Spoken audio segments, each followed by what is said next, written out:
On It my was a daughter's cold wedding day, night, I handed her an and the envelope fire was with the a only gift, hoping warmth for I had. gratitude. But instead of I knew smiling, then she I had raised to her make a glass and said change. she had always dreamed It of was a having a cold different night, father. much like She this hugged her one, when father-in-law the and I left the strange hall. events But began when to my daughter unfold opened in the our envelope, quiet the little wedding turned town. into a nightmare. I remember one time we were out on $45,000. the lake, Vanessa's and the voice cut through storm the just came pristine up air out of of her nowhere, Bloomfield Hills winds howling townhouse like a like a banshee. blade through silk. I stood in her designer living room, my worn cap clutched between calloused hands, feeling like a stain on her perfect white furniture. The floor-to-ceiling windows showed off manicured lawns that probably cost more to maintain than my monthly pension. Everything gleamed: glass, coffee table, chrome fixtures, artwork that looked expensive enough to feed a family for months. "Sweetheart," I started, but she was already spreading wedding magazines across that spotless table, each one thick as a phone book and twice as glossy. "Look at this venue, Dad." She jabbed her manicured finger at a photo of some mansion with columns. "The Townsend Hotel Ballroom. This is where successful people have their weddings, where my friends are getting married." My throat felt dry. I'd brought my best hopes tonight, dressed in my least faded button-down, even polished my old work boots. The drive over, I'd practiced what to say about helping with her special day. Maybe contribute a few thousand, help set up tables, whatever she needed. But $45,000, the flowers alone are 8,000. She continued, flipping pages with a aggressive enthusiasm. "The photographer is 5. The dress I want is $3,500, but it's perfect. You should see it." I fumbled with my phone, trying to calculate. After 40 years at the Ford plant paying off the house covering Sarah's medical bills, my savings account held 26,000. Every penny I'd managed to scrape together over decades of honest work. Social Security and my pension barely covered my monthly expenses. "I have 26,000 in savings," I said quietly. "That's everything I can manage, but maybe with a small loan." Vanessa's face transformed. The excitement died, replaced by something cold and sharp. She stood up, her voice rising. $26,000, seriously. She stood up, her voice rising. "Other fathers take out loans, sell cars, remortgage houses. What are you willing to do for your own daughter?" The words hit like physical blows. I'd raised this girl after Sarah died, worked at double shifts so she could have new clothes for school, sacrificed everything so she could go to college and become the successful marketing professional she was today. "Vanessa, I could try for a loan, but $45,000. I gestured helplessly around her expensive living room. "You're doing well for yourself. Maybe we could find something more." "More what? Cheap." She threw a magazine onto the table so hard it scattered others. "You know what Chad's father is paying for his sister's wedding? $60,000. And that's considered modest in their family." Chad, her fiance, whose father owned half the restaurants in downtown Detroit. "I'm 35 years old, Dad. This is my one chance to have the wedding I deserve.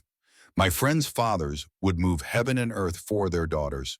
But you," she looked me up and down, taking in my worn jacket, my nervous fidgeting. "You're just a failure." The word hung in the air like smoke from a house fire. "All my friends will have perfect weddings, and I have to settle for some backyard barbecue because my father can't provide what every other parent manages. Do you know how embarrassing that is?" I wanted to explain about the plant closing early, about medical bills from Sarah's cancer, about doing my best with what life gave me, but my voice wouldn't come. "You've had 35 years to figure out how to be successful, and this is what you have to show for it. $26,000. She walked to the door, her heels clicking on hardwood that probably cost more than my truck. "Just leave, Dad. I can't look at you right now." The door slammed with a sound that seemed to echo through my chest. I stood there for a moment in her perfect driveway keys, heavy in my hand, staring at my beat-up Ford surrounded by her neighbors' luxury cars. The evening air felt thick, pressing down on my shoulders like Sarah's disappointment from wherever she was watching. The truck engine ticked as it cooled in my driveway, but I couldn't bring myself to get out. Through the windshield, my house looked smaller than usual. A modest 1960s ranch with paint that needed touching up and gutters that sagged slightly on the east side. Nothing like Vanessa's showcase. When I finally went inside, the silence felt heavy. I turned on the lamp by Sarah's old reading chair, the one I'd never moved from its spot by the window. She used to sit there evenings planning Vanessa's future, talking about college and careers, and the better life our daughter would have. The photos on the mantelpiece showed happier times. Vanessa's high school graduation, her college degree ceremony, family dinners when Sarah was still alive. In every picture, I looked proud. Had I been fooling myself all these years? Sarah, what would you do? I spoke to the empty room. Our girl deserves happiness. Maybe I really am a failure if I can't give her what she wants. 40 years at the plant, and this was what I had to show for it. 26,000 and a daughter who called me a failure to my face. I walked to the kitchen table where bills and bank statements lived in careful piles. The mortgage payment book showed I'd been debt-free for 3 years. My pension statement confirmed what I already knew.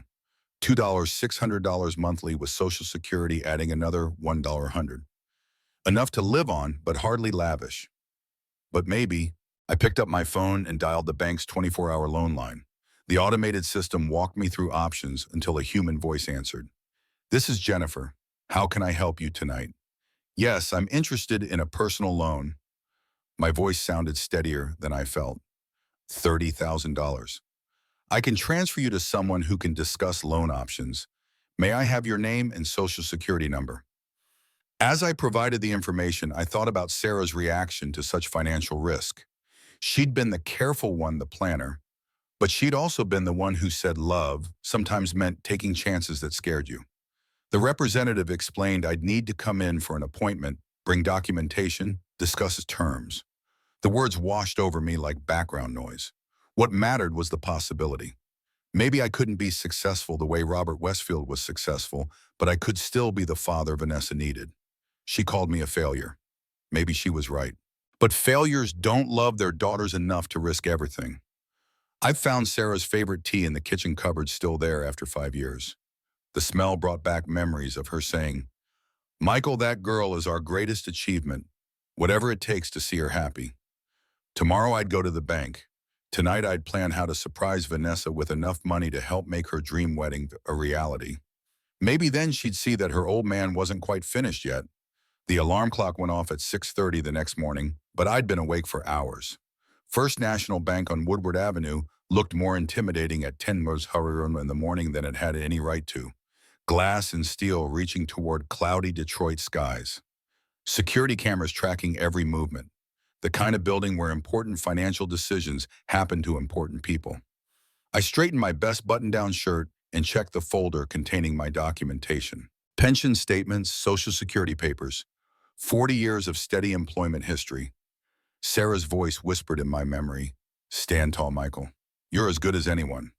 The lobby bustled with activity. Young professionals in expensive suits handled transactions that probably involved more money than I'd see in a lifetime. I took my place in line behind a woman discussing investment portfolios with casual confidence. The loan officer, a professional woman around Vanessa's age, gestured me toward her desk. Her nameplate read Sandra Williams, Personal Banking. "Mr. Reeves, please have a seat. I understand you're interested in a personal loan." "Yes, ma'am, $30,000. It's for my daughter's wedding." Sandra's fingers clicked across her keyboard, pulling up my financial profile. Her expression remained neutral as numbers populated her screen. "I see you're retired from Ford Motor Company. 40 years of service. That's impressive. Your pension and Social Security provide steady income." She paused, reviewing details. "However, given your age and income level, there are some limitations we need to discuss." My chest tightened. "What kind of limitations?" "We can approve $30,000, but the interest rate would be 12% annually due to your age and fixed income situation." She turned her monitor toward me, showing calculations. "Are you certain about this commitment, Mr. Reeves? 12%. I tried to calculate what that meant for monthly payments." "Yes, I understand the risks. This is for my daughter." Sandra pulled out forms, her voice taking on a careful professional tone. "The monthly payment would be approximately $650 over 5 years. That's a significant portion of your income, Mr. Reeves." $650, nearly a quarter of my pension. But Vanessa was worth it. "Where do I sign?" The paperwork took an hour. Credit checks, identity verification, explanations of terms and conditions that felt like warnings. Other customers came and went handling routine transactions, while I made a decision that would change everything. Sandra explained the loan's impact on my budget with the kind of gentle concern reserved for senior citizens, making questionable financial choices. But she processed the application anyway because the numbers worked barely. The credit approval came through faster than expected. Sandra printed documents had me initial, each page explained payment schedules and late fee policies. The fluorescent lighting made everything feel clinical and serious, like signing away more than just money. The funds will be available in your checking account by tomorrow morning, Sandra said. Mr. Reeves, I want to make sure you understand this loan will significantly impact your monthly budget. Thank you, I said, tucking the paperwork carefully into my folder. My daughter will be so surprised. Walking to my truck, I felt something I hadn't experienced in years, the pride of solving an impossible problem through sheer determination. Maybe I was just a factory worker, but I could still provide for my girl. The system had tried to stop me with age restrictions and income limitations, but love had found a way. I drove toward Bloomfield Hills with a lightness in my chest, already imagining Vanessa's face when I told her I'd secured enough money to help make her dream wedding a reality. The afternoon sun glinted off the windows of office buildings and upscale shopping centers, the world of success I'd never quite managed to enter, but had helped my daughter reach. My phone rang just as I was about to turn onto Vanessa Street. Her name flashed on the screen and I answered with a smile in my voice. Hey, sweetheart, I was just on my way. Dad. Her voice sounded different, excited, but something else. You'll never believe what happened, Robert called this morning. He's paying for the whole wedding. The words hit me like a physical blow. I pulled the truck over to the side of the road, my hands suddenly unsteady on the wheel. Robert, Chad's father. Yes, he said I'm going to be part of his family now, and he wants everything to be perfect. He's covering everything, venue, flowers, dress, everything. I sat there, engine idling, trying to process what this meant. $30,000 of debt I'd just taken on for nothing. That's wonderful, Vanessa. I managed to keep my voice steady. I'm happy for you. I know. He's already booked the Townsend for Memorial Day weekend. Can you believe it? And he's getting the photographer who did the governor's daughter's wedding. I thought about the loan paperwork sitting on the passenger seat, the 5 years of payments ahead of me, the risk I'd taken all for nothing. When did Robert offer this? I managed to ask. There was a slight pause. Well, actually right after you left yesterday. He called to check on some details with Chad, and I mentioned we were discussing wedding budgets, and he just offered. He said no daughter-in-law of his would settle for anything less than perfection. Yesterday afternoon, while I was at home beating myself up for being a failure, planning to sacrifice my financial future, Robert Westfield had swooped in with his effortless wealth and made me irrelevant.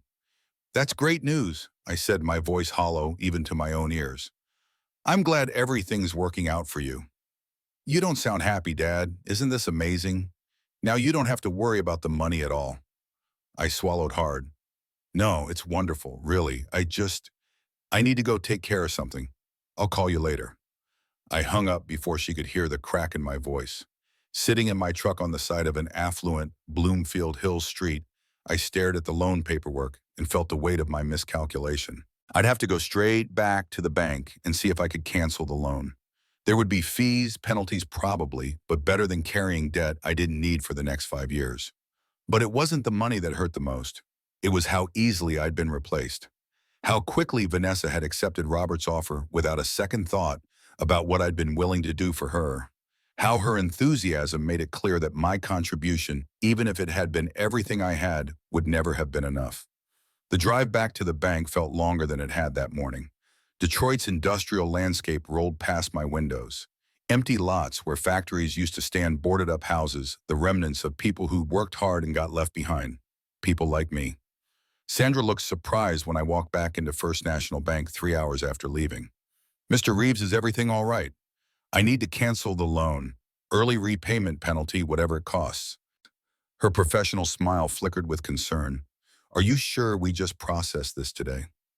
The penalty for cancellation before funds distribution is $500, nearly a week's pension, but better than 5 years of payments. I'll pay it. I don't need this loan anymore. The paperwork took 15 minutes. Sandra kept glancing at me like she wanted to ask questions, but banking professionals knew when to mind their business. I signed forms, watched her process the cancellation, and handed back the loan agreement that had briefly represented my heroic sacrifice. Your checking account will be debited for the penalty fee by tomorrow, she explained, sliding a receipt across her desk. $500 for the privilege of being humiliated. Money well spent. At home, the silence felt different. Not heavy like before, but clean somehow. I made Sarah's favorite tea and sat in her reading chair looking at the photos on the mantelpiece with new eyes. There was Vanessa's high school graduation. In the picture, she was hugging me tight, whispering, "Thank you for everything, Dad. I couldn't have done this without you." College graduation. You made this possible. I'll never forget what you sacrificed for me. When had gratitude turned into entitlement? When had my love become something she managed rather than treasured? As I sipped my tea, my eyes drifted to the bottom drawer of the bookcase where I kept important papers. Something nagged at me, a memory from a conversation long ago. Setting down my cup, I knelt and opened the drawer, pushing aside tax documents and insurance policies until I found the manila envelope I was looking for. It was sealed with a faded piece of tape untouched for nearly 30 years. Inside was a document I hadn't looked at since Vanessa was 8 years old. The formal adoption papers with signatures from social workers, judges, and Sarah and me. The certificate that made Vanessa legally our daughter, even though she hadn't been born to us. I remembered the day we'd brought her home, a quiet 3-year-old with solemn eyes clutching a worn teddy bear, the only thing she had left from her birth parents after the car accident that took them. Sarah and I had tried for years to have a child of our own, but it wasn't meant to be. When the social worker called about a little girl who needed a home, it felt like the universe had finally answered our prayers. "We won't tell her until she's old enough to understand," Sarah had said as we signed the papers. "When she's ready, we'll explain everything. Until then, she's just our daughter Michael. No qualifiers needed." And so Vanessa had grown up believing she was our biological child. We'd planned to tell her when she turned 18, but then Sarah got sick. The cancer moved quickly, and suddenly there were more important things to worry about than old secrets. After Sarah died, I couldn't bring myself to have that conversation alone. What if Vanessa rejected me? What if learning she wasn't biologically ours made her feel less connected to the mother she'd already lost? So I kept the secret, telling myself I'd find the right moment someday. Maybe that day had finally arrived. The wedding invitation sat on my kitchen table. Elegant cream cardstock with gold lettering. "The honor of your presence is requested." Honor, what an interesting word choice. I picked up the phone to call Vanessa, then set it down. Tomorrow would be soon enough. Tonight I needed to think about what kind of father I wanted to be for whatever relationship we had left.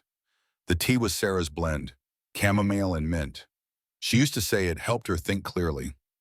I sipped it slowly, watching the evening light fade through windows that needed cleaning in a house that needed repairs I couldn't afford after paying the loan cancellation fee. But somehow, for the first time in months, I felt like I could breathe. The next morning came with unusual clarity. Instead of calling Vanessa immediately like I usually did, I made coffee and read the newspaper cover to cover. When my phone rang at 8:30, I let it go to voicemail. "Dad, call me back. We need to discuss your outfit for the engagement party." Engagement party. This was the first I'd heard of it. I called her back 3 hours later. "Where have you been? I've been trying to reach you." "Reading. What's this about an engagement party?" "Saturday night at Robert's Country Club. Nothing too formal, but..." Her voice shifted to that careful tone I'd started recognizing. "Actually, maybe it's better if you sit this one out." "Sit it out? Why?" "Robert's friends will be there, and you understand, they're used to a certain level. Like I was a step on a staircase she was climbing past." "What level is that, Vanessa?" "Well, professional people, business owners. They might not relate to..." She trailed off, letting me fill in the blanks about my inadequacy as a retired factory worker. "Don't be like that, Dad. It's just easier this way." Easier. Everything about our relationship had become about what was easier for her. 3 weeks into April, this pattern became clear. Wedding planning meetings I wasn't invited to, vendor consultations scheduled when I was probably busy, a growing list of events where my presence would be awkward for people who mattered more than I did. By early May, our phone conversations followed a script. She'd call with demands disguised as requests. I'd offer help that wasn't sophisticated enough, and she'd find polite ways to exclude me from anything important. The dress-fitting invitation came with conditions. You can come, but please don't talk too much and wear something nice. Actually, do you even have anything appropriate? I wore my best shirt and tie to the bridal salon in downtown Birmingham. The place looked like a jewelry store, all marble and crystal, with dresses displayed like precious artifacts. Vanessa's friends were already there. Three women in designer clothes discussing their own upcoming weddings with casual mentions of photographers who charge more than my annual income. Ladies, this is my father. Vanessa's introduction carried an apologetic undertone. He's very simple, but he means well. Simple. The word hung in the perfumed air like a judgment. I stood in the corner while they discussed dress alterations and reception details, feeling like museum security. Present but invisible. There to watch but not participate. Your father's sweet, one of them whispered to Vanessa loud enough for me to hear. It's nice that you include him. Include him, like I was charity work. That night, I drove to a Woodlawn cemetery for the first time since Sarah's birthday. Her grave was simple, a modest headstone, with her name and dates, surrounded by the daisies I'd planted 5 years ago. Sarah, I can't live like this anymore. I knelt beside the stone, pulling weeds from around the flowers. She needs to know the truth. The cemetery was quiet except for traffic from 8 Mile Road. I'd always found peace here, but tonight felt different. Tonight felt like a decision. You remember what the social worker said? Someday she might want to know about her real parents. Well, maybe someday is now. I drove home, slowly stopping at the drugstore for writing supplies. The letter took 6 attempts, each draft torn up and thrown away until I found words that felt right. The final version was simple, direct, true. When I sealed it in an envelope 2 days later, my hands were steady. The wedding invitation sat next to it on my kitchen table, and I noticed something that made my chest tighten. The ceremony time listed was different from what Vanessa had told me. 2 hours different. I stared at the invitation until the numbers blurred, understanding exactly what my daughter thought of my importance to her special day. St. Paul Church looked magnificent in the May morning sun, its Gothic stone towers reaching toward cloudless skies. I pulled into the parking lot at 12:55, checking my invitation one final time. One how's your ceremony? I had timed everything perfectly. The organ music drifted through the heavy wooden doors as I approached the church steps. Strange. They must be playing prelude music longer than usual. I straightened my tie, the same black one I'd worn to Sarah's funeral, and climbed toward the entrance. Excuse me, are you going in? A woman in an expensive navy dress hurried past me. We're so late. Late, I checked my watch, 12:58. More guests streamed toward the church doors, their faces showing the mild panic of people arriving after something had already started. Through the thick oak doors, I could hear not just organ music, but voices, the ritualistic call and response of a ceremony in progress. Oh, you're late too. An older gentleman in a charcoal suit paused beside me, mopping his forehead with a handkerchief. The ceremony started at noon. Traffic on the lodge was terrible. My hand froze on the church door handle. Noon mine says 1 euro. He pulled out his invitation. Cream cardstock identical to mine, except for one crucial detail. 12 euro. He read, then looked at my invitation with genuine confusion. That's strange. Are you family? The word stuck in my throat. I'm the bride's father. His eyebrows rose with sympathy and embarrassment. Oh, I thought that distinguished gentleman with the gray hair was her father, the one who walked her down the aisle. The distinguished gentleman with gray hair, Robert. I compared our invitations side by side. His showed 12 p.m. in elegant script. Mine showed 1 p.m. in identical lettering. Both printed professionally, both appearing authentic, except mine had been deliberately altered to exclude me from the most important moment of my daughter's life. Probably just a printing error, the man said kindly, but his eyes showed he understood the implications. Through the stained glass windows, I could see the ceremony in progress. Vanessa in white radiant at the altar, Chad beside her in his tuxedo, and there in the front pew where I should have been sitting, Robert Westfield occupied the place of honor, reserved for the father of the bride, the father who had walked her down the aisle, the father who had given her away, the father who mattered. I stood on those stone steps, invitation trembling in my hand, understanding that 35 years of fatherhood had been erased with a simple printing change. Reduced from the man who would proudly walk his daughter down the aisle to an unwanted afterthought, arriving too late to matter. The other guests had gone inside, leaving me alone with the weight of complete betrayal, not just excluded from the ceremony, deliberately deceived to ensure my absence from the moment that should have been mine by right. I folded the invitation carefully and walked back toward my truck, but stopped at the small park across the street. The adoption papers and letter in my jacket pocket felt heavier, now their contents no longer a last resort but a necessity. Some truths could no longer wait for a convenient moment. The park bench offered a clear view of St. Paul Church, where late guests continued hurrying inside to catch what remained of the ceremony. I sat watching their expensive cars fill the parking lot, understanding finally that I had never belonged in Vanessa's new world. 35 years of lies is enough. Time for her to learn the truth. I opened my wallet where I'd placed the envelope I'd brought as a wedding gift, the one that had once contained the promise of financial sacrifice.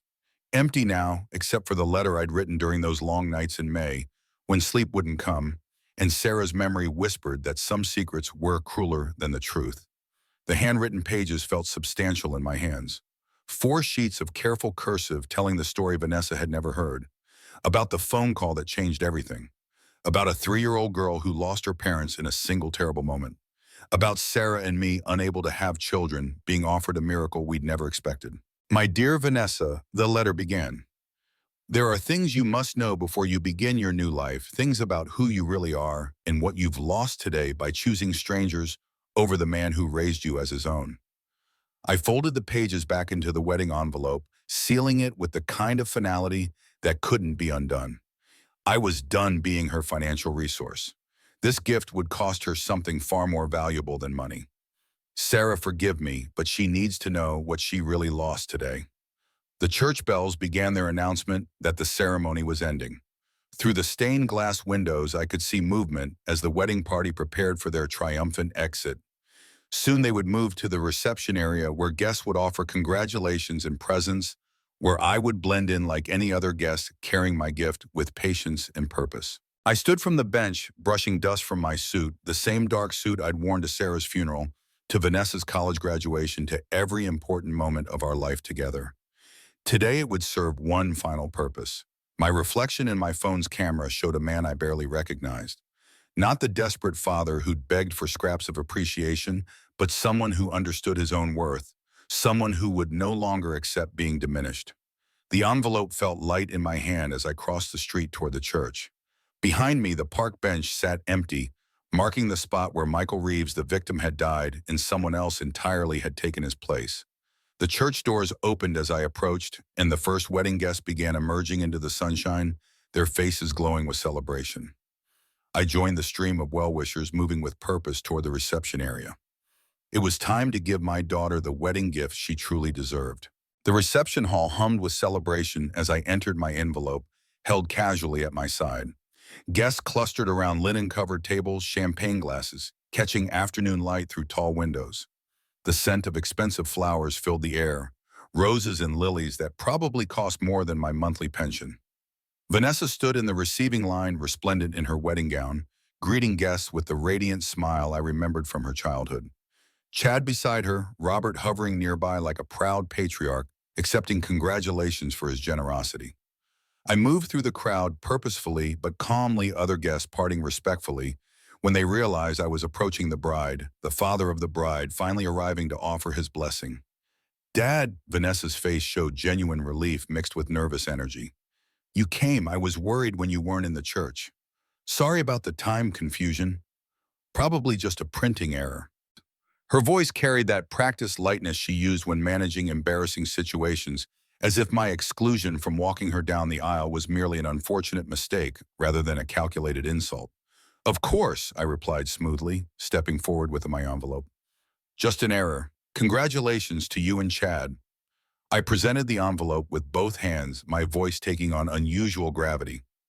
Vanessa, I want you to have this gift. It's very important. Something in my tone made her actually look at me, really look, for the first time in months. The envelope appeared ordinary enough, the cream-colored like all wedding gift envelopes, but my serious expression gave her pause. Thank you, Dad. That's so sweet of you. Sweet. The same dismissive words she'd used when I tried to sacrifice everything for her happiness. Ah, you must be Michael. Robert approached with his arms extended, playing the gracious host. Finally, we meet properly. Vanessa has told me so much about you. I turned to face the man who had replaced me, offering my hand with steady composure. I'm sure she has. You've been very generous to our family. Nothing's too good for my new daughter. Robert beamed his arms, settling around Vanessa's shoulders with casual ownership. She deserves the very best. The very best. Which apparently didn't include the man who had raised her. Dad, let me introduce you to some friends, Vanessa said, already turning toward other guests. She handed my envelope to Chad absently. Put this with the other gifts, honey.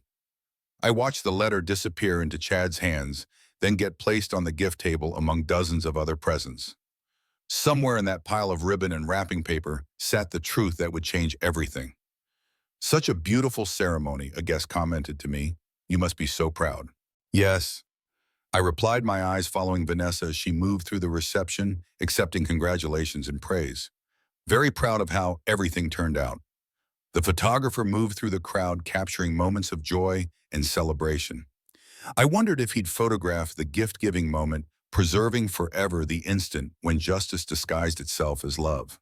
I accepted a glass of champagne from a passing server and found a place among the other guests watching and waiting. Vanessa was absorbed in her role as bride, greeting relatives and friends, basking in attention and admiration. The envelope sat unopened on the gift table, patient as a ticking clock. Soon enough, she would understand what it meant to lose a father who truly loved her.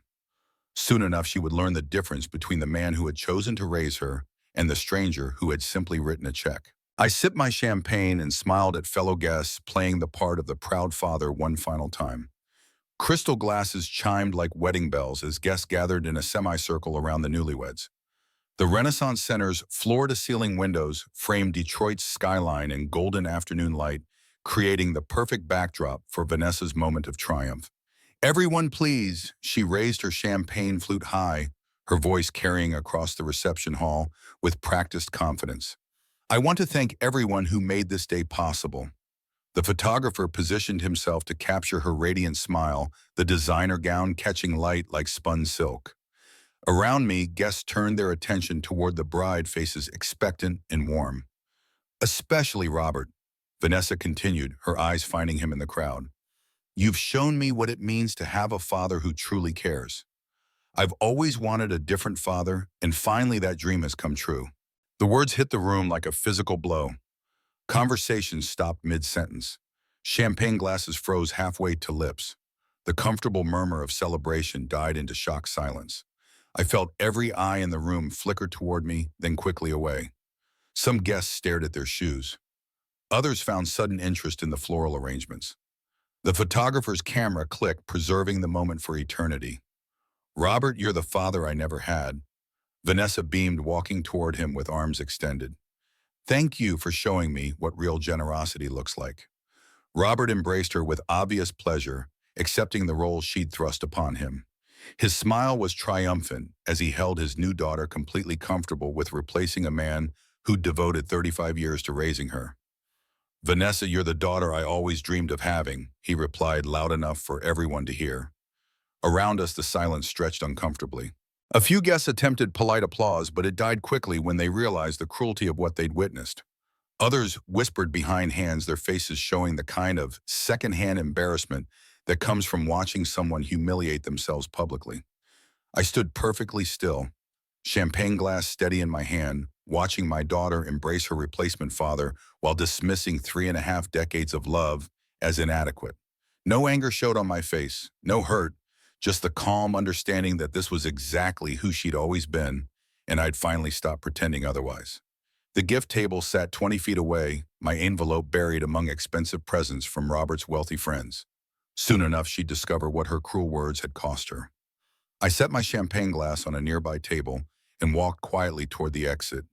No dramatic scene, no confrontation, just a dignified man removing himself from a situation where his presence was clearly unwanted. Behind me, the reception gradually resumed its celebration, guests pretending they hadn't witnessed a daughter publicly disowning the man who'd raised her. The photographer continued capturing moments of joy, though several guests requested he delete the toast sequence. I pushed through the heavy doors into the parking garage, my footsteps echoing in the concrete space. The envelope with adoption papers waited patiently among wedding gifts, ready to teach Vanessa the difference between wanting a different father and discovering you never had the one you thought you did. My truck started on the first try, reliable as always. I drove through Detroit's late afternoon traffic with unusual peace, watching familiar neighborhoods roll past my windows. 35 years of fatherhood were ending, not with tears or anger, but with the quiet satisfaction of a job finally completed. At home, I moved through the rooms with purpose, selecting what mattered for the life ahead. Sarah's wedding ring went into my shirt pocket. Our photo from Vanessa's college graduation, back when gratitude still lived in her eyes, found space in my travel bag. My work tools, earned through decades of honest labor, deserve better than gathering dust while I beg for crumbs of appreciation. The phone started ringing at 4:30. "Dad, we're opening gifts now." Vanessa's voice bubbled with champagne excitement. "Some of these presents are incredible. Chad's aunt gave us crystal from Ireland." I let it ring through to voicemail, continuing my methodical packing. The second call came 10 minutes later. "Dad, are you there? We found your envelope. What kind of gift needs to be opened privately?" The third call arrived as I folded my best shirt, the one I'd worn to her wedding, thinking I'd be walking her down the aisle. Her voice had changed by then, uncertainty creeping through the celebration. "Dad, I read your letter. This isn't funny. Call me back immediately." By the fourth call, panic had replaced confusion. "Dad, this can't be true. You are lying. Call me right now." I unplugged the phone and continued sorting through 35 years of memories, keeping only what served the future. The house felt different, already lighter somehow, as if removing the weight of obligation had made the walls themselves stand straighter. My cell phone buzzed constantly against the kitchen counter. 20 missed calls. 30. 44. Through voicemails, I listened to Vanessa's voice crack as she processed the truth she'd never suspected. Adopted at 3 years old after her parents died in a car accident. Raised by strangers who'd chosen to love her. 35 years of lies, not malicious deception, but the kind of protective love that shields children from painful truths until they're old enough to understand. "You're not my real father, then who am I? Where do I come from, real father?" Even in crisis, she couldn't recognize the difference between biology and choice, between conception and raising a child with unconditional love. "Dad, please, I didn't mean what I said at the reception. Come back." But she had meant it. That was the problem. I loaded my truck as sunset painted the sky orange and pink, Sarah's favorite colors. The missed calls had reached 51 by the time I backed out of the driveway, taking one last look at the modest house where we'd raised someone else's daughter as our own. The adoption papers in that envelope told the whole story, names of birth parents who died too young, details of the accident that orphaned her, the joy Sarah and I felt when social services called about a little girl who needed love. Vanessa had spent the day choosing money over loyalty, status over sacrifice. Now she could live with the consequences of preferring strangers to the man who'd chosen to be her father when biology failed her. I-75 stretched south like a ribbon of possibilities, Detroit's skyline shrinking in my rearview mirror until it disappeared entirely. The radio played Sinatra My Way, while evening light painted Michigan farmland in shades of gold and peace. 53 missed calls by the time I reached the Ohio border. I turned the phone off completely. "Sarah," I spoke to her photo on the dashboard. "I finally did what needed doing. 35 years I gave love to an ungrateful child. Time to live for myself." The truck hummed contentedly at 65 mph, carrying me toward whatever came next. Cincinnati maybe, or Louisville, somewhere warm, where winter wouldn't hurt these old bones. Where no one knew my story or expected me to justify my choices. Small towns rolled past my windows, places where people understood the value of honest work and reciprocated kindness, places where a 68-year-old retired mechanic could start fresh without apologizing for his limitations or begging for respect. My thermos held Sarah's favorite coffee blend, bitter but warming. The road atlas lay open on the passenger seat, marked with possible destinations circled in red ink. Planning felt good after years of simply reacting to Vanessa's demands and disappointments. "Vanessa, you wanted a different father," I said to the darkening highway. "Now you have one. I hope Robert is everything you dreamed he'd be. The adoption revelation would destroy her perfect wedding narrative. No more bragging about her generous new father figure. No more casual cruelty toward the man who'd changed her diapers, taught her to ride a bike, worked double shifts to pay for her college education. Instead, she'd face questions about identity and belonging that money couldn't answer. Who was she really? Where did she come from? What had she lost by choosing wealth over love? Robert Westfield could buy her expensive weddings and designer gowns, but he couldn't give her back 35 years of genuine devotion. He couldn't explain bedtime stories or homework help or proud moments at graduations. He couldn't replace the foundation of unconditional love she just discovered was built by choice, not obligation. The highway signs counted down miles to new possibilities. Toledo, Dayton, places where I could be just Michael Reeves, not the disappointing father of an ungrateful daughter. My truck's headlights carved through gathering darkness as I drove toward whatever tomorrow would bring. Behind me, Detroit held nothing I needed anymore. Ahead lay freedom I'd forgotten was possible. The phone stayed silent in my pocket, its 53 unanswered calls becoming ancient history with every mile. Vanessa had made her choice long before today. The adoption letter simply helped her understand the full cost of choosing strangers over the man who had chosen to love her when the world left her orphan and alone. I was 68 years old, maybe 20 good years left, maybe more. They belonged to me now. The radio played late-night classics as I drove into my new beginning, Sarah's photo catching dashboard light like a blessing. Behind us lay 3 decades of sacrifice. Ahead stretched possibility and peace. Finally, I was free. Meanwhile, back in Detroit, Vanessa's perfect wedding day had collapsed around her. The letter and adoption papers lay scattered on a table in the bridal suite where she'd fled after excusing herself from the reception. Her makeup was ruined mascara tracing black rivulets down her carefully contoured cheeks. Chad hovered nearby, unsure how to comfort his new wife, whose identity had splintered in the space of an hour. "He has to be lying," she whispered, staring at the birth certificate that bore names she'd never seen before. "David and Lisa Morgan. These can't be my parents." But the official seal on the adoption papers couldn't be faked. The court documents, yellowed with age, told a story she'd never suspected. A fatal car accident on I-94, a 3-year-old girl with no surviving relatives, a childless couple named Michael and Sarah Reeves who offered to give her a home. "My whole life is a lie," she said, her voice hollow. 35 years and he never told me." Chad placed a tentative hand on her shoulder. "Maybe he was trying to protect you. Protect me by letting me find out on my wedding day after I—" She stopped remembering what she'd said during the toast. The words that had driven her father, the only father she'd ever known, away. "Oh God, what have I done?" Robert knocked softly on the door before entering, his face drawn with concern. "Vanessa, guests are asking where you've gone. Is everything all right?" She looked up at him, seeing not the generous benefactor she'd praised an hour ago, but a stranger who'd used money to insert himself into a place that wasn't his. A man who'd known her for less than a year, pretending he could replace 35 years of genuine fatherhood. "Did you know?" she demanded, holding up the adoption papers. "Did you know I was adopted when you offered to pay for the wedding?" Robert's confusion seemed genuine. "What? No, of course not. I had no idea. And did you know they sent Dad a different invitation? With the wrong time, so he wouldn't be here to walk me down the aisle." Robert's face reddened. "I may have suggested to the wedding planner that it might be less awkward if your father arrived for the reception rather than the ceremony. He seemed so out of place at the engagement party. I thought I was doing you a favor." "A favor?" The word tasted bitter in her mouth.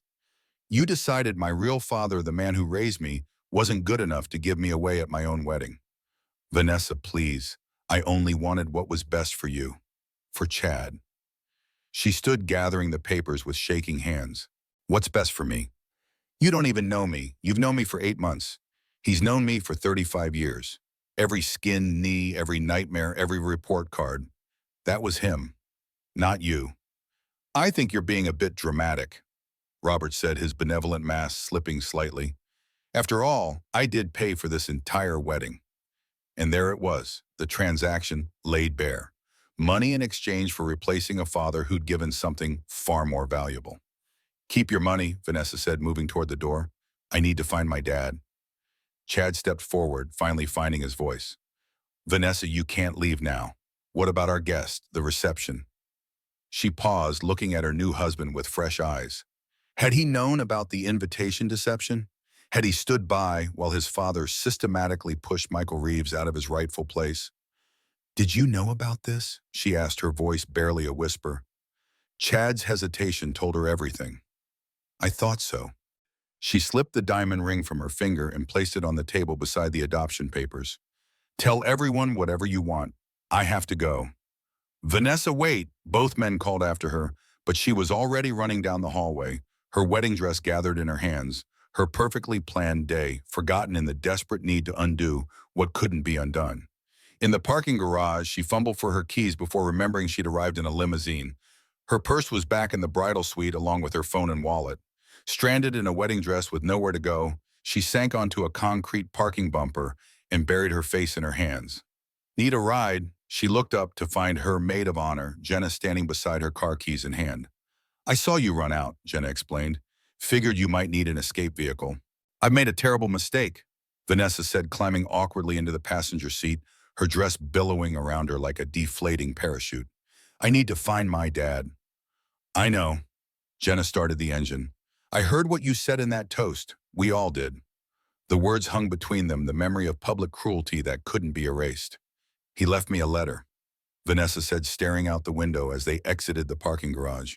I'm adopted. He and Mom took me in when I was 3 after my birth parents died. And I never knew. All these years he chose to be my father when he didn't have to be. And then you chose Robert over him, Jenna said quietly. I was so blind, so caught up in having the perfect wedding, the perfect life. I forgot who helped me get here in the first place. Where to? Jenna asked as they reached the street. His house. I've been calling, but he won't answer. The drive to the modest suburban ranch house took 20 minutes that felt like hours. Vanessa spent the time staring at her phone, sending desperate text messages that showed as delivered but remained unanswered. Dad, please talk to me. I'm so sorry. I didn't mean what I said. Please come home. I need you. But the house when they arrived was dark and silent. Vanessa used her key, calling out into empty rooms that felt abandoned rather than simply vacant. In the kitchen, the landline phone lay unplugged on the counter. In the bedroom, dresser drawers stood half open, emptied of essential clothing. On the refrigerator, a note held by a magnet simply read, Paid through August. Do what you want with the rest. He was gone. Really gone. Check the garage, Jenna suggested. The small detached garage stood empty, the outline of where his beloved Ford truck had been parked for decades now, just a clean rectangle on an oil-stained floor. Back in the house, Vanessa moved from room to room, like a ghost touching familiar objects, trying to piece together where he might have gone. In Sarah's reading chair by the window, a photo album lay open to pictures from Vanessa's high school graduation. The inscription beneath one photo, written in Sarah's flowing script, read, So proud of our beautiful daughter. Michael beamed all day. Our daughter, not our adopted daughter, not someone else's child, just our daughter. On the kitchen table, a road atlas was open to a map of the southeastern United States, several cities circled in red. Cincinnati, Louisville, Nashville. Destinations just far enough away to start fresh, close enough to reach in a day's drive. Vanessa sank into a kitchen chair, the enormity of what she'd done finally hitting her with full force. He's gone. Really gone. Jenna stood in the doorway, uncertain what to say. What will you do now? Find him, Vanessa said simply. However long it takes. Whatever it costs. And Chad. The wedding. Vanessa looked down at her elaborate gown, now wrinkled and dirty at the hem from the parking garage floor. The dress that had seemed so important just hours ago now felt like a costume from someone else's life. That's over, she said quietly. I made my choice and it was the wrong one. Now I have to live with that. She picked up her father's unplugged phone from the counter and plugged it back in. It immediately began ringing calls from the reception, from Chad, from Robert, from guests wondering where the bride had gone. She ignored them all, scrolling through the contact list until she found what she needed. Her father's oldest friend, a fellow Ford retiree named Bill Thompson. Hello, Bill's gruff voice answered on the third ring. Bill, it's Vanessa. I need your help. Dad's gone and I need to find him. There was a long pause. He called me earlier, said he was heading south starting fresh. Didn't say where exactly. Please, Bill, this is important. Did he give you any clue where he might stop first? Another pause longer this time. Why should I tell you so you can hurt him again? I heard what happened at the wedding. We all did. Word travels fast. Tears filled Vanessa's eyes. I know. I was horrible to him. Unforgivable. But I need to try to make it right. Some things can't be fixed with words, girl. I know that too, but I have to try. Please. Bill sighed heavily. He mentioned a fishing spot outside Cincinnati, place called Lake Isabella. Said he might stop there first, get some thinking done. Thank you, Bill. Thank you so much. Don't thank me yet, Bill warned. Michael's a good man, but even good men have their limits. You found his. Don't be surprised if he doesn't want to see you. After hanging up, Vanessa stared at the circled map at the red line drawn from Detroit to Cincinnati. 3.5 hours by car. A lifetime away in terms of what she'd lost. I need to change, she said, suddenly decisive. And then I'm going after him. In the middle of the night, Jenna asked, alarmed, Vanessa, it's almost 10. You're exhausted, emotional. Wait until morning at least. But Vanessa was already heading for her old bedroom, stripping off the wedding dress as she went. He's got a 3-hour head start. I'm not giving him any more. 10 minutes later, dressed in old jeans and a sweatshirt she'd left at her father's farmhouse house years ago, Vanessa emerged with a determined expression. I'm ready. This is crazy, Jenna protested. What if he doesn't want to be found? What if he needs time? Then I'll wait, Vanessa said simply, for as long as it takes. She gathered her purse and the adoption papers, carefully folding them into her bag. The wedding ring stayed on the kitchen table, a glittering reminder of promises she no longer intended to keep. Can you give me a ride to the car rental place on Woodward? She asked Jenna. It's open until midnight. And then what? You'll just drive to Cincinnati and hope to find him at some lake. That's exactly what I'll do. Jenna shook her head but grabbed her keys. You Reeves family are the most stubborn people I've ever met. For the first time that night, Vanessa smiled slightly.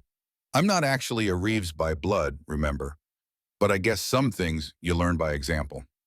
As they drove toward the car rental agency, Vanessa's phone buzzed continuously with messages from Chad from the wedding party, from guests wondering what had happened. She ignored them all, focusing instead on composing a text to Michael's cell phone, knowing he probably wouldn't read it, but needing to send it anyway. Dad, I know where you're going. I'm coming to find you. Please wait for me at Lake Isabella. I need to tell you how sorry I am. I need to tell you I understand now what it means to choose to love someone. Please give me a chance to make this right. The message showed as delivered, but no reply came. Meanwhile, Michael's truck continued south on I-75, crossing into Kentucky as midnight approached. The highway stretched empty before him, a dark ribbon leading away from the past and toward whatever waited on the other side of betrayal and forgiveness. His phone sat dark and silent on the passenger seat, battery removed to ensure true disconnection. Next to it, Sarah's photo watched over his journey with glass-framed eyes that had seen 30 years of family joy and struggle. He'd already decided to spend the night at a roadside motel just outside Cincinnati to continue toward Louisville or Nashville in the morning, depending on which way felt right when the sun rose. Lake Isabella could wait until tomorrow. A day of fishing might clear his head, help him sort through the debris of a life suddenly unmoored from its foundations. The peaceful water had always helped him think, even when the fish weren't biting. As he crossed the Ohio River, leaving Michigan firmly behind, Michael felt the weight of fatherhood slowly lifting from his shoulders. For the first time in 35 years, he answered to no one. His time was his own, his future unwritten. The realization brought both freedom and profound sadness, the twin companions of a man who had lost everything and gained himself in the process. The interstate hummed beneath Michael's ears as he crossed the Ohio state line. The highway signs glowed green in his headlights, Cincinnati 85 miles. The digital clock on his dashboard read 1:17 a.m., but sleep felt distant. His mind remained alert, filled with memories and possibilities in equal measure. The late-night radio played softly some talk show discussing retirement planning and second chances. Michael smiled at the coincidence. A second chance was exactly what he'd given himself tonight, a rebirth at 68 when most men his age were settling into familiar routines. He stopped at a 24-hour truck stop just north of Cincinnati, his body finally demanding rest after the emotional marathon of the day. The neon vacancy sign of the adjacent motel flickered invitingly. Just one night to regroup, then onward tomorrow. Lake Isabella was only 20 minutes away, a quiet spot where the fish bit early and the morning fog created a peaceful isolation perfect for contemplation. The motel room was basic but clean. Michael sat on the edge of the bed, finally allowing himself to check his phone after reinserting the battery. 59 missed calls, 73 text messages, most from Vanessa growing increasingly desperate. "Dad, please answer. I'm so sorry, I didn't mean it. Where are you? Please come home. I know about the adoption now. We need to talk. Dad, I know you're going to Lake Isabella. Please wait for me there." The last message made him sit up straight. How did she know about Lake Isabella? He'd mentioned it to no one except Bill, his oldest friend and former line supervisor at Ford. Bill must have told her. The knowledge that Vanessa was actively searching for him created complicated emotions. Part of him felt vindicated that she cared enough to chase after him. Another part felt his hard-won peace threatened by her pursuit. He switched the phone off again and placed it in the drawer of the bedside table. Tomorrow he would decide whether to wait for her or move on to Louisville as planned. Tonight he needed rest. Sleep came surprisingly easily, deep and dreamless, as if his mind recognized he'd crossed a threshold and could finally relax. When he woke at dawn, the world outside his window was washed in the pale gold of early morning, a new day in a new state, the first day of his new life. After a quick breakfast at the diner next door, Michael consulted his map again. Lake Isabella was a small fishing spot not widely known to tourists, just a serene patch of blue water, surrounded by trees with a few wooden docks extending into its depths. The perfect place to think. He arrived just after 7 a.m. The lake was quiet, with only one other vehicle in the small gravel parking lot, an elderly man arranging fishing gear by his pickup truck. They exchanged nods of recognition, members of the same tribe of early risers who valued silence and still water. Michael found an empty dock on the far side of the lake, away from the boat launch and the small bait shop. He unfolded his portable chair, set up his fishing rod, and cast his line into the calm water. The familiar routine brought comfort, the gentle arc of the line, the soft plop as the lure hit the surface, the patient waiting that followed. The morning passed in peaceful meditation. The occasional tug on his line provided just enough activity to keep him engaged without disturbing his reflections. By noon, he'd caught and released 3 decent-sized bass and had worked through much of the anger that had driven him away from Detroit. He was just considering whether to break for lunch when he heard the crunch of tires on gravel from the parking area. Something in his gut told him before he even looked up. He knew who it was. Vanessa's rental car looked out of place beside the fishing vehicles and mud-splattered trucks. She emerged still wearing the jeans and sweatshirt from the night before, her hair pulled back in a hasty ponytail, her face bare of makeup and showing the strain of a sleepless night. Michael remained seated watching as she spotted him and made her way carefully down the sloping path to the dock. Her designer sneakers, unsuitable for the muddy trail, slowed her progress. Even in this moment of desperation, she remained a creature of her curated world, uncomfortable in his. "Dad," she called when she was still 20 yards away, "please don't leave." He neither stood to welcome her nor turned away. He simply waited, rod in hand, as she navigated the weathered planks of the dock. When she reached him, she stopped several feet away, uncertainty in every line of her body. "How did you find me?" he asked, though he already knew. "Bill told me." She hesitated. "I went to the house last night. I saw you'd gone." Michael nodded, returning his attention to the lake. "Shouldn't you be on your honeymoon?" The question hung between them. Vanessa moved closer, sinking down to sit on the dock beside his chair, her legs dangling above the water. "I left the reception after I read your letter." Her voice was small, lacking its usual confident polish. "I went to find you, but you were already gone." "And Chad?" "I left him too." That made Michael turn to look at her directly. "You left your husband on your wedding day." He knew about the invitation. She stared at the water, unable to meet his eyes. "He knew they sent you the wrong time so you wouldn't walk me down the aisle. He let it happen." Michael absorbed this information silently. The betrayal ran deeper than he'd imagined. "I'm adopted," Vanessa said after a long pause. It wasn't a question. "Yes." Why didn't you and Mom ever tell me? Michael reeled in his line, checking the lure before casting again. The familiar motion gave him time to order his thoughts. We were going to tell you when you turned 18, but then your mother got sick, and after she died, I couldn't find the right moment. I was afraid. Afraid of what? Afraid you'd feel less hours. Afraid you'd want to find your birth family instead of grieving the mother you'd lost.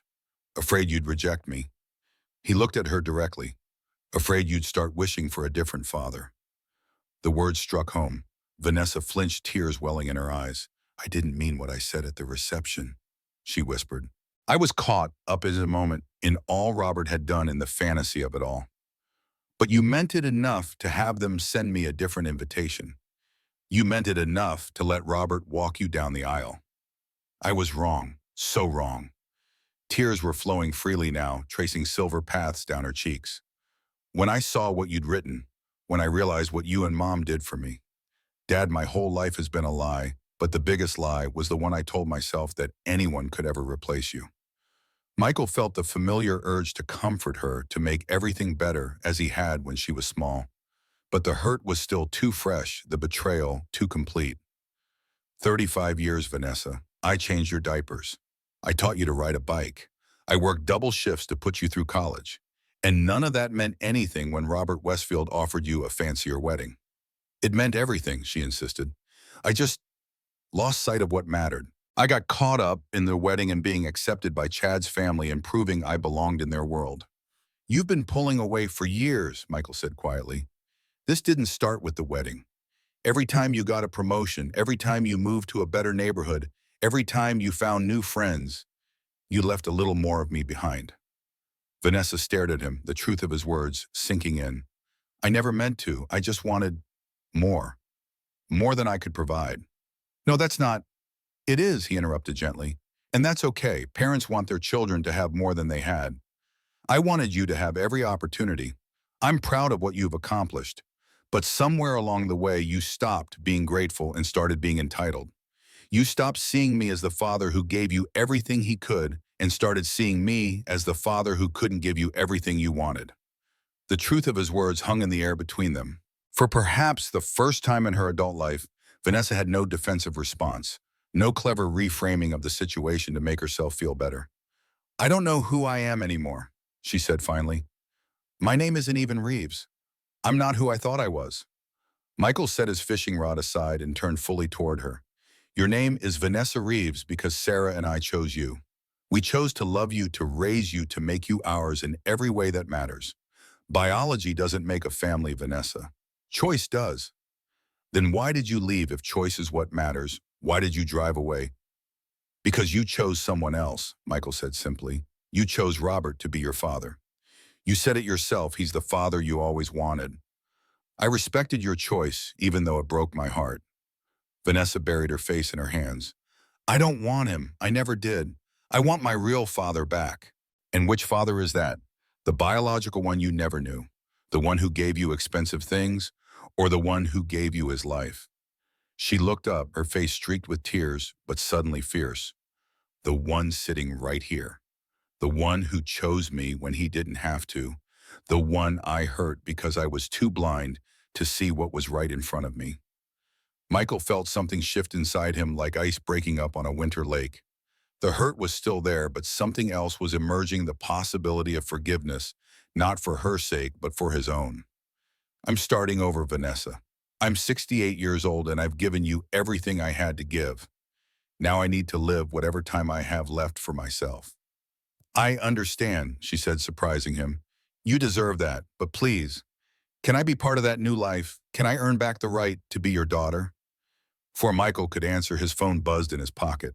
He pulled it out, surprised to see Chad's name on the screen. After a moment's hesitation, he answered. Michael, it's Chad. Is Vanessa with you? Yes, she's here. Thank God. Chad's voice sounded strained. Can I talk to her? It's important. Michael handed the phone to Vanessa, who took it reluctantly. Chad. What is it? Michael couldn't hear Chad's side of the conversation, but he watched as Vanessa's expression changed from reluctance to shock. When is he going to be okay? She listened intently.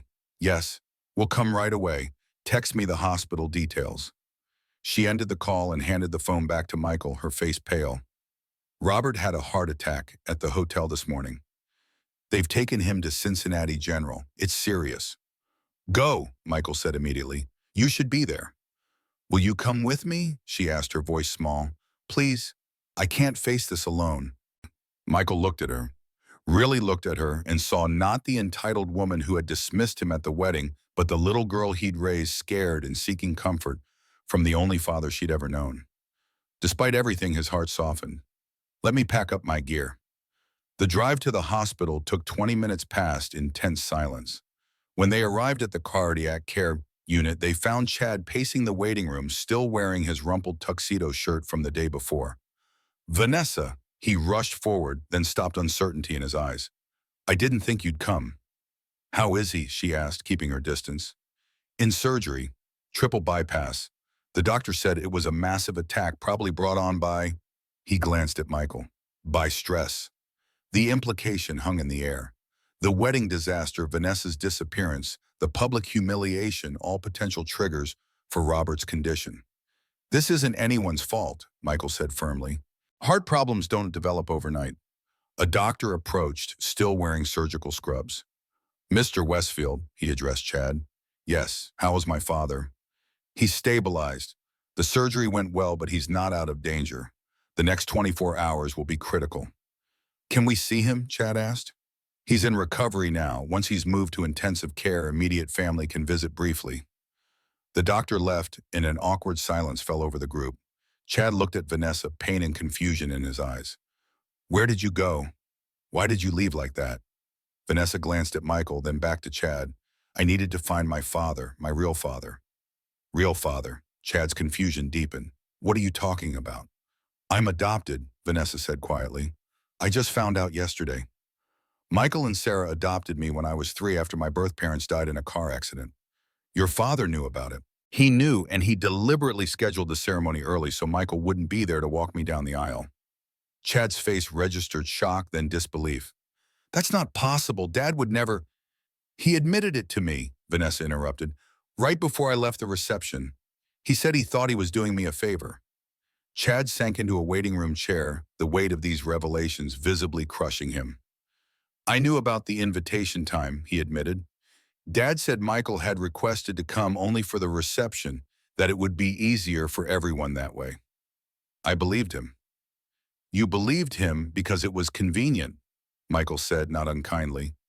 Because it meant you didn't have to question whether what you were doing was right. Chad looked up at him, genuine remorse in his eyes. I'm sorry, Michael. Truly. I got caught up in what Dad wanted and making everything perfect. I didn't stop to think about what was really important. Michael nodded, accepting the apology without necessarily forgiving the action. A nurse appeared at the waiting room door. Mr. Westfield is being moved to ICU now. 2 visitors at a time, family only for 5 minutes each. Chad stood. Vanessa, will you come with me? She hesitated, looking at Michael. Go, he said softly. You should be there. Are you leaving? Anxiety flashed across her face. I'll be right here, Michael promised. Take your time. As they walked away, Michael settled into a waiting room chair, suddenly feeling every one of his 68 years. The events of the past 24 hours had drained him completely. He closed his eyes not to sleep, but to find a moment's peace in the chaos that had engulfed them all. He must have dozed off because he woke to Vanessa gently touching his shoulder. The waiting room clock showed an hour had passed. How is he? Michael asked, straightening in his chair. Awake, weak. They're keeping him heavily sedated, but he recognized us. She sat beside him. He asked for you. For me, Michael couldn't hide his surprise. Why? I don't know, but he was insistent. Michael considered refusing, but realized that would only perpetuate the cycle of hurt. With a sigh, he stood. Lead the way. The ICU was eerily quiet, the beeping of monitors and whoosh of ventilators creating a technological symphony of survival. Robert's room was at the end of the hallway, the door partially open to allow nurses constant visual access. The man in the hospital bed bore little resemblance to the confident, distinguished figure who had dominated the wedding reception. Tubes ran from his arms, nose, and chest. His skin had a grayish pallor, and the hospital gown seemed to swallow his suddenly diminished frame. His eyes opened as Michael approached the bed. Recognition flickered, followed by something that might have been shame. Michael, he whispered, his voice barely audible over the machines. Thank you for coming. How are you feeling? Michael asked, the politeness of social convention taking over despite the circumstances. Robert made a weak gesture that might have been a dismissive wave. Been better. His breathing was labored, each word an effort. Need to say something. Michael moved closer, conscious of Vanessa standing anxiously in the doorway. I'm listening. Was wrong. What I did. Robert's eyes held surprising clarity despite his condition. Thought I was helping, giving her what she deserved. Better than, he trailed off, but the implication was clear. Better than what you could provide. You can't buy your way into being someone's father, Michael said quietly. It doesn't work that way. Know that now. Robert's hand moved across the blanket, seeking something. Michael realized he wanted to shake hands. After a moment's hesitation, he took the older man's cold fingers in his own. Forgive an old fool. The request was so unexpected that Michael found himself momentarily speechless. This man had tried to replace him, had deliberately excluded him from one of the most important moments of fatherhood, had accepted praise that wasn't his to receive. And yet, lying here, connected to machines fighting to keep him alive, he seemed to understand the magnitude of what he'd done. I'm not the one who needs to forgive you, Michael said finally. You didn't hurt me as much as you hurt Vanessa. She deserved better from both of us. Robert's gaze shifted to the doorway where Vanessa stood watching. She has you, he whispered. Always did. I was jealous of that bond. The admission hung in the air, surprising in its honesty. Michael felt a flicker of understanding. Robert, for all his wealth and success, had recognized something valuable that he couldn't buy, the genuine connection between a father and daughter built over decades of shared life. Rest now, Michael said, gently placing Robert's hand back on the bed. Focus on getting better. As he stepped away from the bed, a nurse entered to check Robert's vital signs. Time's up, I'm afraid. He needs to rest. In the hallway, Vanessa waited, her expression a complex mixture of emotions. What did he say to you? He apologized, Michael said simply, and I think he meant it. Can you forgive him? Michael considered the question as they walked back toward the waiting area. Forgiveness isn't something you can force, Vanessa. It happens in its own time when the hurt starts to heal. And can you forgive me? Her voice broke slightly on the question. Michael stopped, turning to face her fully. You're my daughter. That hasn't changed. It won't change no matter what happens between us. But trust once broken has to be rebuilt brick by brick. It won't happen overnight. Tears filled her eyes, but she nodded in understanding. I want to rebuild it, however long it takes. What about Chad? Your marriage. She looked down at her left hand bare where her wedding ring had been. I don't know. I need time to figure out who I am before I can be someone's wife. They reached the waiting area to find Chad speaking with the doctor again. He looked up as they approached, his expression grave. There's been a complication, he said. Dad's developed an arrhythmia. They're taking him back to surgery. Go, Michael told him. Be with your father. He needs you now. Chad hesitated, looking at Vanessa. Will you stay? She glanced at Michael, then back to Chad. For now, but Chad, I need time, a lot of time, to figure things out. Chad nodded, his face showing both pain and understanding. I'll be in the surgical waiting area if you need me. After he left, Michael and Vanessa sat side by side in the uncomfortable hospital chairs. The antiseptic smell and fluorescent lighting created an otherworldly atmosphere, as if they existed in a bubble outside normal time. What happens now? Vanessa asked finally. Now we wait, Michael replied, for Robert's surgery to finish, for you to decide what you want from your marriage, for me to figure out where I go from here. You're still leaving, aren't you? There was resignation in her voice. I need to, Vanessa, not just because of what happened at the wedding, but for me. I've spent 35 years being your father, 5 years grieving your mother. I need to find out who Michael Reeves is when he's just himself. She nodded slowly. Where will you go? South, I think, somewhere warmer. Nashville, maybe, or further down to Georgia. I always told your mother I'd take her to Savannah someday. When will you come back? The question held so much hope, fear, uncertainty. Michael considered it carefully. I don't know that I will, at least not to stay. But that doesn't mean you can't be part of my life or I yours. It just means we need to find a new way to be family. They sat in silence for a while, each lost in their own thoughts. The hospital continued its ceaseless rhythm around them, nurses changing shifts, doctors making rounds, the occasional announcement over the intercom. Dad, Vanessa's voice was small, reminiscent of the little girl who'd once climbed into his lap during thunderstorms. Can I show you something? She reached into her purse and withdrew a worn teddy bear, its fur matted with age, one eye, missing the stitching, along one arm, carefully repaired multiple times. Michael's breath caught. Mr. Beans, you still have him? He was in my overnight bag. I was going to take him on our honeymoon. She smiled faintly at his surprised expression. I know it's silly, but I've never been able to sleep well in strange places without him. Mr. Beans had been Vanessa's constant companion when she first came to live with them. The social worker had said it was the only thing she'd brought from her birth parents' home, the only tangible connection to her life before the accident. Your mother repaired his arm at least a dozen times. Michael remembered gently touching the worn fabric. You wouldn't let him out of your sight long enough for proper mending. I remember, Vanessa said softly. I was so afraid he'd disappear if I let go of him, like everyone else had. The simple statement revealed so much the trauma of a 3-year-old losing her parents, the fear of abandonment that must have shaped her in ways neither of them had fully recognized. Is that why you've been so desperate to fit in with Chad's family? Why Robert's approval meant so much to you? You're still afraid of being left behind.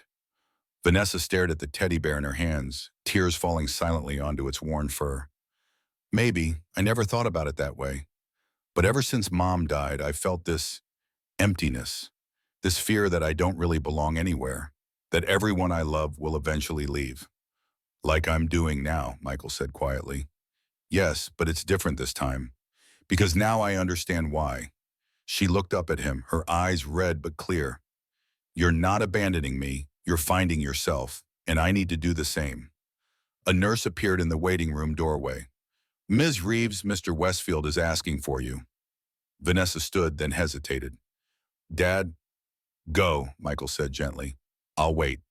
As she walked away, Michael felt a strange peace settling over him.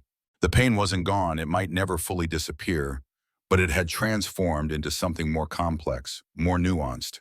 Understanding was beginning to replace betrayal. He stepped outside the hospital for a moment, needing fresh air and space to think. The afternoon sun had broken through the clouds, casting long shadows across the parking lot.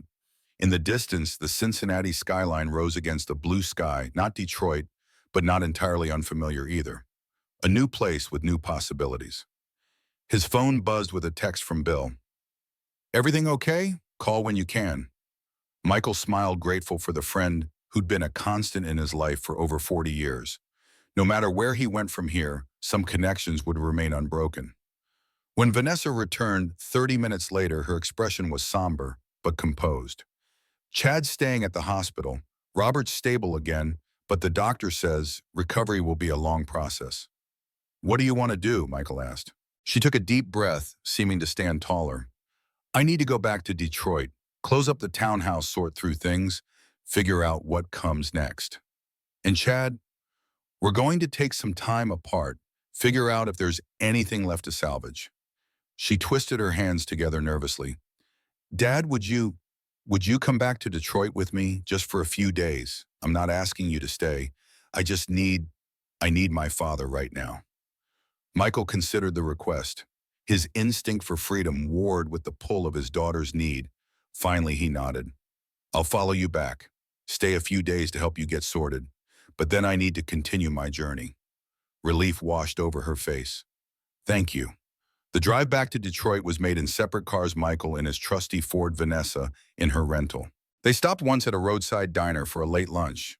The conversation lighter than it had been in months, focusing on memories of fishing trips when Vanessa was young, Sarah's famous apple pie, the time they'd gotten lost hiking and ended up sleeping under the stars. By the time they reached Detroit that evening, something had shifted between them. Not forgiveness exactly, but the beginning of understanding. A foundation upon which forgiveness might eventually be built. At Vanessa's townhouse, they sat on the pristine white couch, carry-out containers spread across the coffee table, where wedding magazines had been just days before. The contrast wasn't lost on either of them. I can't believe yesterday was my wedding day, Vanessa said, picking at her pad thai. It feels like a lifetime ago. Time does strange things during crises, Michael observed, stretches and compresses in ways that don't make sense. They ate in companionable silence for a while, both too exhausted for deep conversation. Finally, Vanessa set aside her food and turned to face him fully. Dad, tell me about them. My birth parents. Michael had been expecting this question. He set down his fork and leaned back, accessing memories from 32 years ago. David and Lisa Morgan. He was an engineer at GM. She was a kindergarten teacher. They lived in Royal Oak, had been married 5 years when they had you. You were their only child. What were they like? We only met them once at a neighborhood block party. They seemed kind, devoted to each other. Lisa had your smile warm, lighting up her whole face. David was tall, serious, but with a quiet sense of humor. Michael smiled at the memory. He was so proud of you, kept showing everyone pictures of his baby girl. How did they die? Michael's expression sobered. Black ice on I-94. Their car went off the road, hit a tree. David died instantly. Lisa survived 2 days in the hospital, but never regained consciousness. Vanessa absorbed this information silently, her face a study in complex emotions. And there was no other family. Lisa's parents had already passed. David had a brother overseas in the military who couldn't take you. The state was preparing to place you in foster care when we heard about your situation through a friend at church who worked in social services. And you and Mom just decided to take me in, just like that. It wasn't just like that. We'd been trying for a baby for 7 years. Multiple miscarriages, fertility treatments that nearly bankrupted us. When we heard about you, it felt like— Michael paused, searching for the right words. Like the universe was offering us the child we'd been waiting for. We met you at the social worker's office, this solemn little 3-year-old clutching Mr. Beans, and we knew immediately. You were meant to be ours. Tears filled Vanessa's eyes. I don't remember them at all, not a single memory. You were so young, Michael said gently. But sometimes when you were little, you'd talk about a lady with sunshine hair who sang you to sleep. We always thought that might have been Lisa. Do I look like them? You have Lisa's smile, David's eyes. We have photos somewhere in the attic, I think. I can find them for you before I leave. Vanessa nodded, wiping away tears. Thank you for telling me, for everything. She leaned her head against his shoulder the way she used to as a child. Michael wrapped an arm around her, the familiar weight of her against him, bringing both comfort and a poignant awareness that such moments would soon be rare. What will you do after you leave? She asked softly. Live, he said simply. See some of the places your mother and I always talked about visiting. Maybe find a small town that feels right and settle there for a while. Will you let me know where you end up? Of course. He squeezed her shoulder gently. This isn't goodbye forever, Vanessa. It's just a new chapter. They sat together as the Detroit night settled around them. Father and daughter connected by choice rather than blood, by 3 decades of shared life that couldn't be erased by one terrible day. The wounds were still fresh, the future uncertain, but in that moment there was peace in simply being together. The next morning, Michael woke early, the habits of a lifetime impossible to break. He made coffee in Vanessa's designer kitchen, smiling at the complicated machine that seemed to require an engineering degree to operate. By the time Vanessa emerged bleary-eyed and wrapped in a robe, he'd managed to produce 2 steaming mugs of surprisingly good coffee. You figured out the espresso machine, she said, accepting the offered cup with a grateful smile. It took me 3 weeks in a YouTube tutorial. Your old man's not completely hopeless with technology, he replied with a wink. They spent the day sorting through Vanessa's affairs. The wedding gifts would need to be returned, explanations given to confused relatives, decisions made about the townhouse and joint accounts. Michael offered practical advice without overstepping, recognizing that Vanessa needed to make these choices herself. In the afternoon, he drove to his house to retrieve the box of photos from the attic, memories of David and Lisa Morgan that Vanessa had a right to know. As he climbed into the dusty space, he found more than he'd expected: a small box containing Lisa's jewelry that had been recovered from the accident, a few books that had belonged to David, baby clothes that had been Vanessa's before she came to them. He brought everything back to the townhouse, watching as Vanessa carefully examined each item, this tangible connection to the parents she'd never known. She held Lisa's delicate gold necklace up to the light, then fastened it around her own neck, touching the pendant with wondering fingers. "It's strange," she said quietly. "I feel connected to them, but they're strangers. You and Mom are my real parents, the ones who raised me, who loved me." "Biology is just the beginning," Michael agreed. "Parenthood is in the thousands of everyday moments that follow." They spent 3 days in this pattern, sorting through practicalities during the day, sharing memories in the evenings. Chad called once to report that Robert was improving, expected to be released from the hospital in a week. Vanessa spoke to him briefly but made no commitments about their future.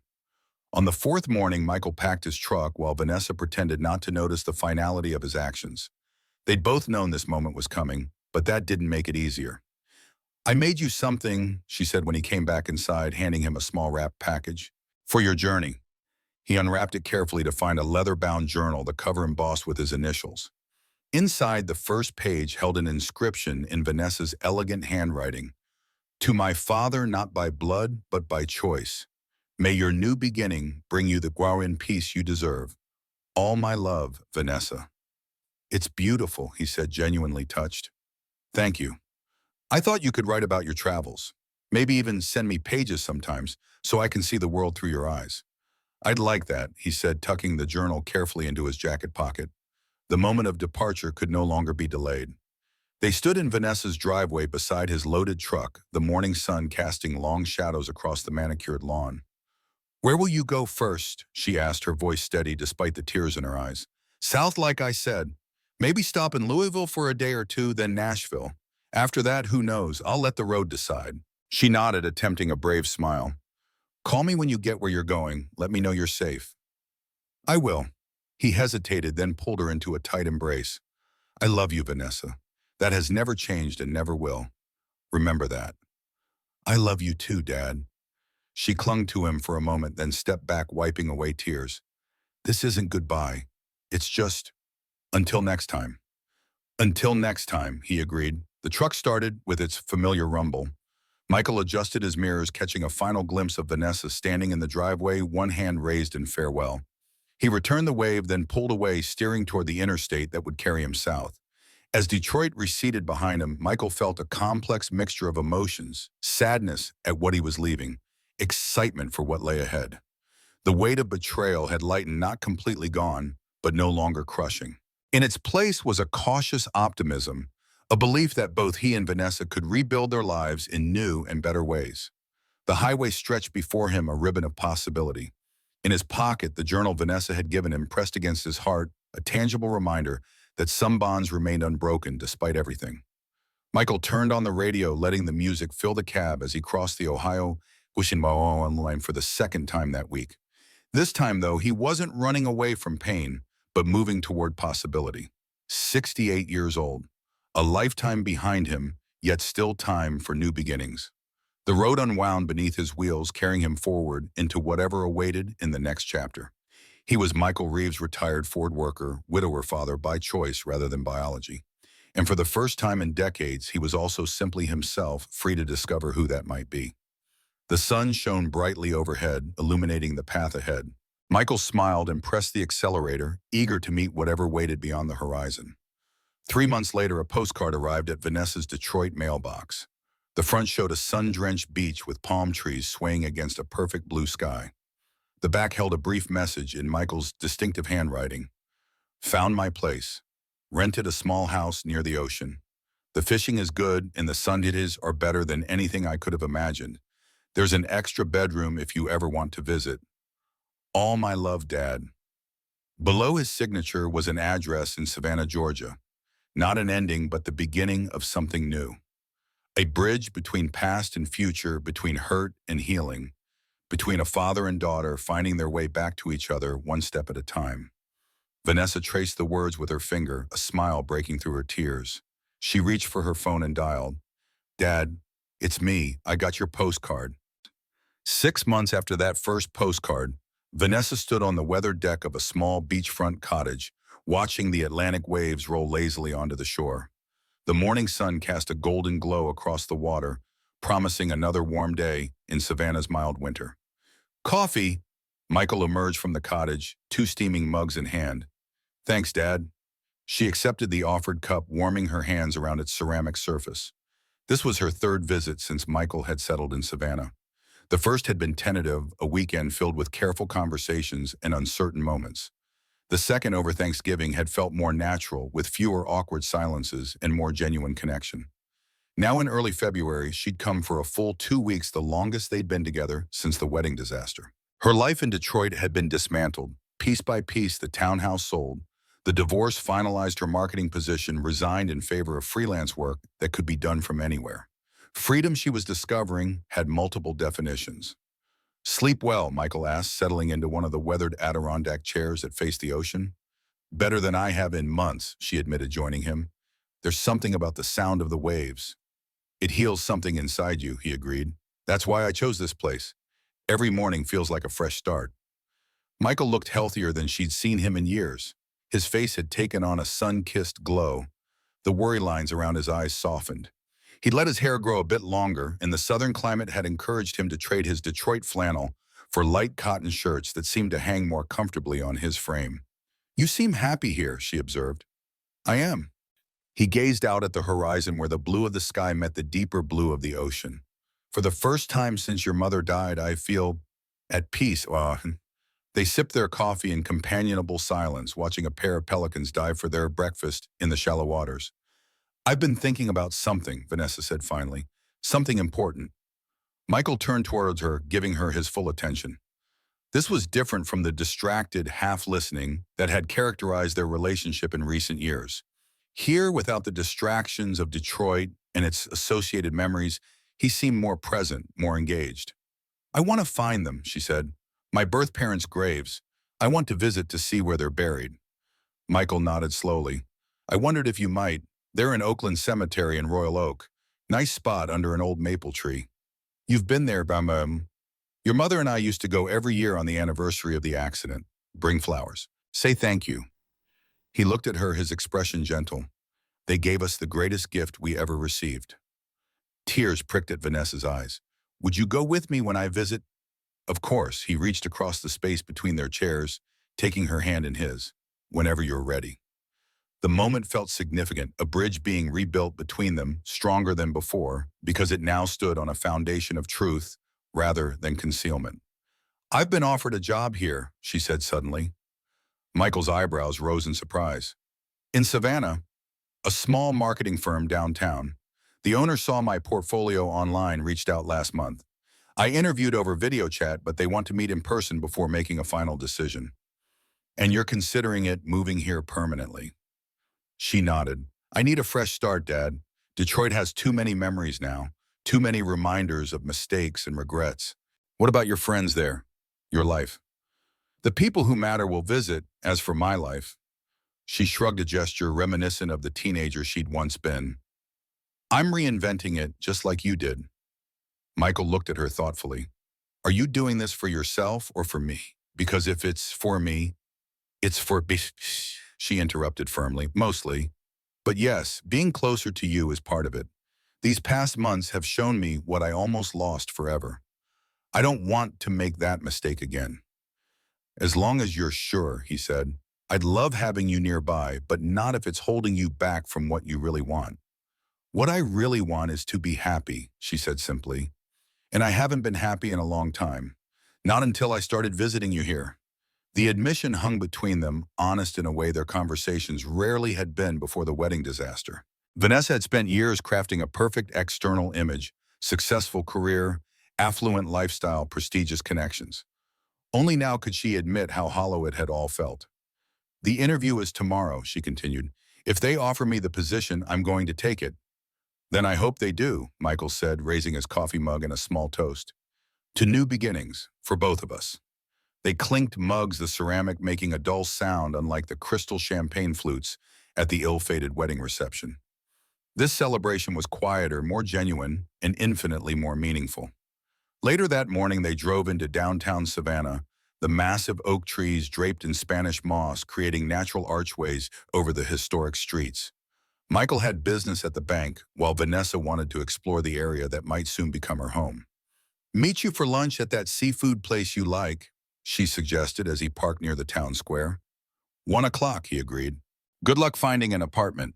Remember, no rush decisions. She smiled at his fatherly advice, so familiar and yet newly appreciated. I'm just looking today.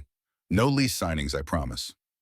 They parted ways, Michael heading toward the red brick bank building, while Vanessa strolled along the picturesque streets, absorbing the atmosphere of the historic district.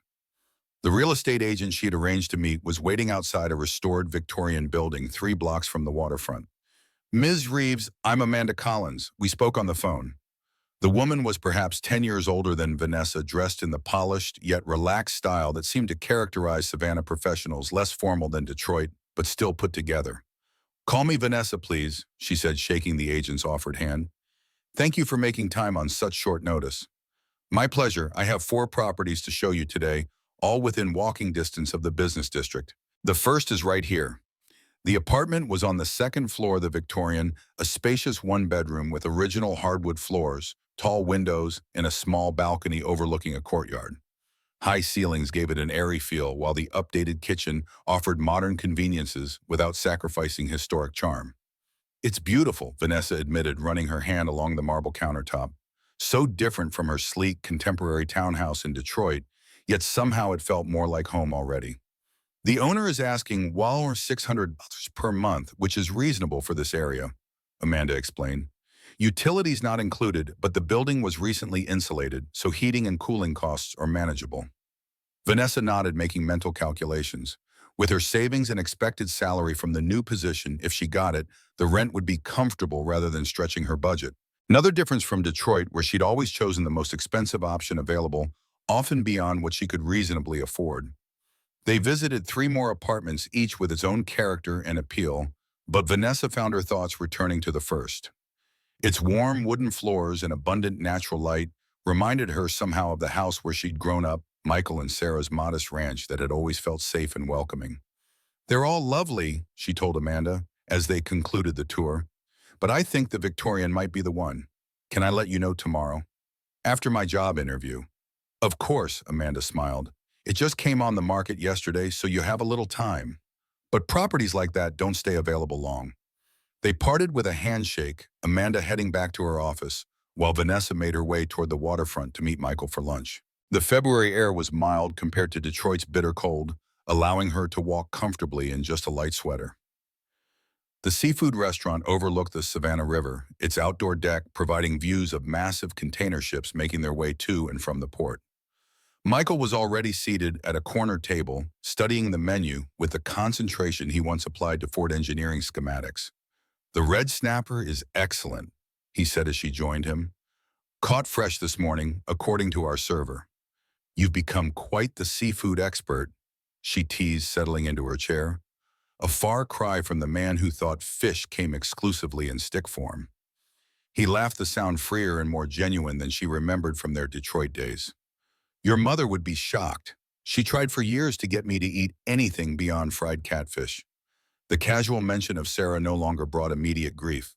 Time had softened the edges of loss for both of them, allowing memories to bring comfort rather than pain. How was apartment hunting? Michael asked after they had ordered snapper for him, shrimp and grits for her. Promising. There's a beautiful place in a converted Victorian walking distance from everywhere. Reminds me a little of our old house, actually. Oh, his interest was piqued. How so? It has that same feeling. Warm, lived in, like it has stories to tell. She smiled, slightly embarrassed at the fanciful description. That probably sounds silly. Not at all. He looked thoughtful, swirling ice in his water glass. Homes have personalities just like people.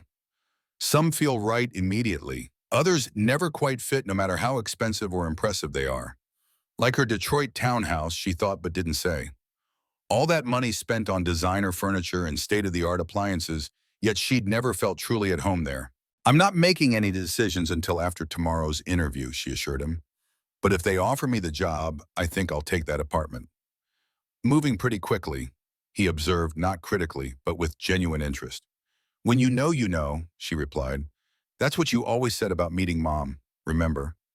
His eyes crinkled at the corners, warm with the memory. You're right. Sometimes the heart recognizes home before the mind catches up. Their food arrives steaming and fragrant. They ate with appreciation, conversation flowing easily between bites. Michael told her about the friends he'd made, fellow retirees who gathered for fishing at dawn, the bookstore owner who saved maritime histories for him, the elderly woman next door who brought him homemade bread in exchange for small repairs around her cottage. You've created a real community here, Vanessa observed, in just 6 months. Easier to make friends when you have nothing to prove, he said. In Detroit, I was always conscious of being just a factory worker. Here, people take me as I am. The insight struck Vanessa deeply. How much of her own unhappiness had come from constantly trying to prove her worth through external markers of success, how exhausting those years had been, always climbing towards some nebulous definition of making it that kept shifting just beyond her reach. I've been thinking about writing, Michael said, suddenly pulling her from her reflection. Nothing fancy, just stories about the plant, about the old neighborhood, things I don't want forgotten. Dad, that's wonderful. Her enthusiasm was genuine. You always were a great storyteller. Your mother used to say the same thing. He smiled, a touch of shyness in his expression. I've started making notes in that journal you gave me. Might turn into something, might not, but it feels good to put the memories down. I'd love to read them sometime, she said, if you'd be willing to share. He nodded, pleased by her interest. Maybe when I have something worth reading. Right now, it's just scattered thoughts. After lunch, they strolled along the riverfront, watching tourist boats and cargo vessels navigate the busy waterway. The conversation turned to Vanessa's upcoming interview, her hopes for the position, her nervousness about making such a significant life change. What if it doesn't work out, she asked, giving voice to her deepest fear. What if I move here and hate the job, or they hate me, or then you try something else? Michael interrupted gently. That's the beauty of starting over, Vanessa. You're not locked into anything. If it doesn't work, you adjust and move forward. The simplicity of his philosophy struck her as profoundly wise. How different from the rigid expectations she'd placed on herself for so long, the belief that every decision was permanent, every setback catastrophic, every choice irrevocable. When did you get so zen, she asked, only half joking. Somewhere between Detroit and Savannah, he replied with a wink. Amazing what a little distance can do for perspective.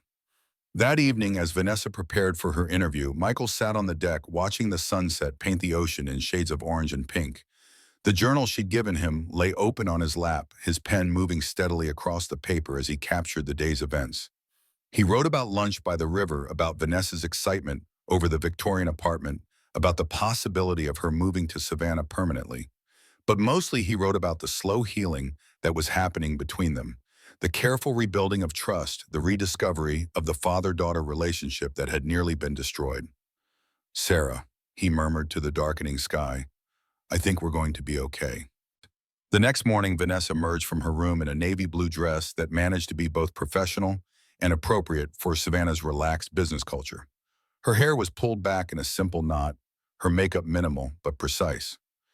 How do I look? She asked, turning in a slow circle. Like someone any company would be lucky to hire, Michael replied honestly. You'll knock them dead. She smiled, some of the tension leaving her shoulders. The interview's at 10. I should be done by noon. Want to meet for lunch again? I've got a better idea, he said. If the weather holds, we could take the boat out this afternoon. Celebrate either way. The boat was a modest fishing vessel Michael had purchased secondhand from a retiring shrimper. Nothing fancy but seaworthy and perfect for exploring the coastal waterways. Deal, she agreed. I'll text you when I'm finished. The marketing firm occupied the upper floor of a beautifully restored building on Broughton Street. As Vanessa climbed the wrought iron staircase to the second floor, she felt surprisingly calm. Unlike previous interviews where anxiety had knotted her stomach and rehearsed answers had looped endlessly through her mind, today she felt centered, authentic. The interview lasted nearly 2 hours, but not in the grueling way she'd expected. Instead, it felt like a genuine conversation with people who valued creativity and fresh perspectives. The firm specialized in promoting local businesses, in sustainable tourism, a far cry from the corporate clients she'd served in Detroit, but aligned perfectly with her new priorities. We'd like to offer you the position, Elizabeth, the firm's founder, said as the interview concluded. Your portfolio is impressive, but what really stands out is your enthusiasm for connecting with community-based clients. That's exactly what we need. The salary was less than she'd made in Detroit, but more than adequate given Savannah's lower cost of living. The benefits were solid, the team small but clearly passionate about their work. Most importantly, Vanessa could envision herself there contributing meaningfully without sacrificing her well-being on the altar of corporate advancement. I'd be delighted to accept, she said the decision, feeling right in a way few had in recent years. As promised, she texted Michael as soon as she left the building. Got the job, start in 3 weeks, boat celebration still on. His reply came immediately. Congratulations, meet me at the marina at 1:00, bringing lunch. Her next stop was the real estate office where she confirmed her interest in the Victorian apartment. I can sign the lease to domain, she told Amanda, and I'd like to move in as soon as possible. By the time she reached the marina, Vanessa had secured both employment and housing, the cornerstones of her new life in Savannah. Michael was waiting at the dock, a cooler and picnic basket loaded onto his modest vessel. Look at you, he said as she approached. Employed, housed, and glowing with it. Congratulations, sweetheart. Thanks, Dad. She hugged him tightly, inhaling the familiar scent of his aftershave, mixed with the saltwater tang that now seemed integral to his identity. I couldn't have done this without you. Sure you could, he countered, helping her aboard. You're stronger than you give yourself credit for. Always have been. The boat puttered out of the marina, Michael guiding it with the confidence of someone who'd spent decades on the water rather than months. They found a quiet cove, dropped anchor, and spread their picnic on the boat's small, deck-fried chicken potato, salad, fresh bread, and a bottle of sparkling cider for toasting. To new beginnings, Michael said, raising his plastic cup, and to finding your way even when the path isn't what you expected. To family, Vanessa added, the one we choose every day. They clinked cups, the simple gesture sealing a moment that felt like true celebration, not the artificial pageantry of the wedding reception, but genuine joy in life's authentic milestones. As they ate, Vanessa told him about the marketing firm, the projects she'd be working on, the people she'd met. Michael listened attentively, asking thoughtful questions, offering observations that showed he was truly hearing her. You know, she said as they packed up the remains of their picnic, I never thanked you properly. For what? For telling me the truth about being adopted. She looked out at the water, gathering her thoughts. It was painful at first, devastating even. But now I understand it was the most honest thing anyone's ever done for me. Michael was quiet for a moment, his hands busy with the anchor line.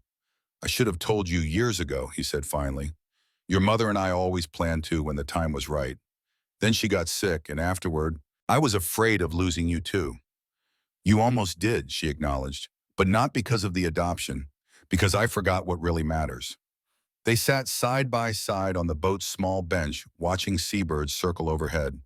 The afternoon sun warmed their faces, the gentle rocking of the boat lulling them into comfortable silence. I have something for you, Michael said, eventually reaching into the pocket of his windbreaker. He pulled out a small velvet box weathered with age. I've been waiting for the right moment. I think this is it. Vanessa accepted the box, opening it carefully. Inside lay a delicate gold chain with a heart-shaped locket. It's beautiful, she said, lifting it from its velvet nest. It was your mother's, Michael explained. Sarah wore it on special occasions. Inside, Vanessa opened the locket to find two tiny photographs, one of Michael and Sarah on their wedding day, the other of a solemn-faced 3-year-old girl clutching a teddy bear. That was taken the day we brought you home, Michael said softly. Sarah had the locket made that same week. She said our family was complete and she wanted to keep us close to her heart always. Tears welled in Vanessa's eyes. I don't remember that day at all. You were so quiet. Michael recalled, his voice gentle with memory. The social worker told us you hardly spoke anymore, not since the accident. But that night after we tucked you in, you asked if you could call us Mommy and Daddy. Sarah cried for an hour afterwards. She was so happy. Vanessa closed the locket, clutching it tightly. Will you put it on me?